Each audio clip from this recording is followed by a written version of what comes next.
Medias நான் உங்கள் பிரசன்யா. என் அரசியல் பார்வையும் பயணமும்ன்ற ஒரு புது அத்தியாயத்தோட உங்களை மீண்டும் சந்திக்கிறதுல ரொம்பவே மகிழ்ச்சி.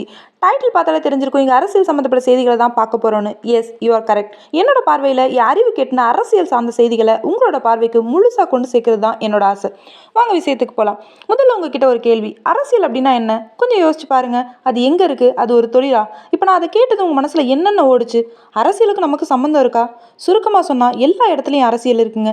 நம்ம வாழறதே இந்த அரசியலால் தான். அரசியல் தான் நம்மளை வாழ வைக்குது. அரசியல் தான் அரசாங்கத்தை உருவாக்குது.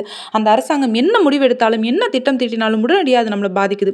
ஃபார் எக்ஸாம்பிள், நம்ம தினந்தோறும் சாப்பிட்ற சாப்பாட்டிலேருந்து, அதாவது காய்கறிகள், அதோட விலைவாசி உயர்வு, உடுத்துற உடை, அதுக்கான டேக்ஸ், இருக்கிற இடம், வீட்டு வாடகை உயர்வு, வீட்டு வரி உயர்வு, செய்கிற தொழில், அதுக்கான விற்பனை வரி, அது இதுன்னு ஒரு கவர்மெண்ட் எடுக்கிற முடிவு, இது எல்லாத்துலேயுமே தாக்கத்தை ஏற்படுத்தும்.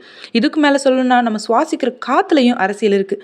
திடீர்னு ஒரு இடத்துல அணுமின் நிலையம், ஃபேக்ட்ரி ஏற்படுத்தினாலோ, வாகனங்களோட விலை உயர்வு குறைவு, அது வெளியிடும் புகையளவு, எல்லாத்துலேயுமே அரசாங்கத்தின் முடிவு நம்ம மீது தாக்கத்தை ஏற்படுத்தும். ஒரு அரசியல்வாதி வராருன்னு ரோடு பிளாக் பண்ணால் நம்ம சுற்றிக்கிட்டு போகணும். டிராஃபிக், நம்மளோட நேர விரயம் எல்லாமே இருக்குங்க. இது சாதாரண விஷயம் இல்லை. இது எதுக்காக நான் சொல்கிறேன்னா, அரசியல்லாம் நமக்கு வேணாம், நம்ம வேலையை பார்ப்போம்னு சொல்லுவாங்க. அவங்க அரசியலை விட்டாலும் அரசியல் யாரையும் விடாது. ஐயோ, அரசியல்னா சாக்கடை, நமக்கு எதுக்கு பண்ண ஒதுங்கினாலும் அந்த சாக்கடையோட துர்நாட்டத்தில் தான் நம்ம வாழணும். இன்னும் முக்கியமாக சொல்லப்போனால், அரசியல் இல்லாத சமுதாயம் எப்படி இருக்கும் யோசிச்சு பாருங்க. அது பாதுகாப்பு இல்லாத சமுதாயமாக தான் இருக்கும். ஸோ எப்பவும் அரசியலை தனியாக பிரித்து பார்க்காதீங்க. வீட்டில் குழந்தைங்க கிட்ட கூட அரசியலை பற்றி தெளிவாக பேசுங்க. ஏன்னா குழந்தைங்க நம்மளை விட அறிவாக யோசிக்கக்கூடியவங்க. இதை குழந்தைங்கிட்ட பேசக்கூடாது, என் பிள்ளை நான் அரசியலுக்கு வரப்போறான்னு யோசிக்காதீங்க. ஒரு நல்ல தலைமையால் தான் நல்ல வாழ்க்கை சூழ்நிலை ஏற்படுத்த முடியும். ஸோ எந்த தலைமை கீழே அவங்க வாழறோன்னு ஃபஸ்ட்டு அவங்களுக்கு தெரியணும்.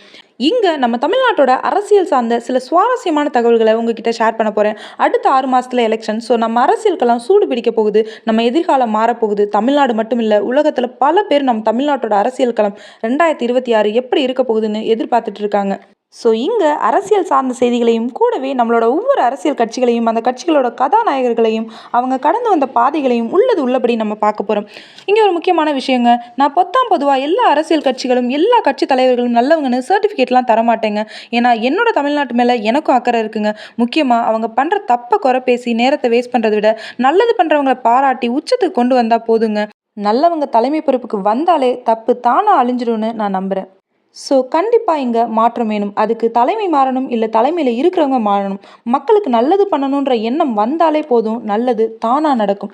இணைந்திருங்கள். நான் உங்கள் பிரசன்யா மோகன். வீடியோ பிடிச்சிருந்தா லைக் பண்ணுங்கள், சப்ஸ்கிரைப் பண்ணி சப்போர்ட் பண்ணுங்கள். தேங்க்யூ ஃபார் வாட்சிங்.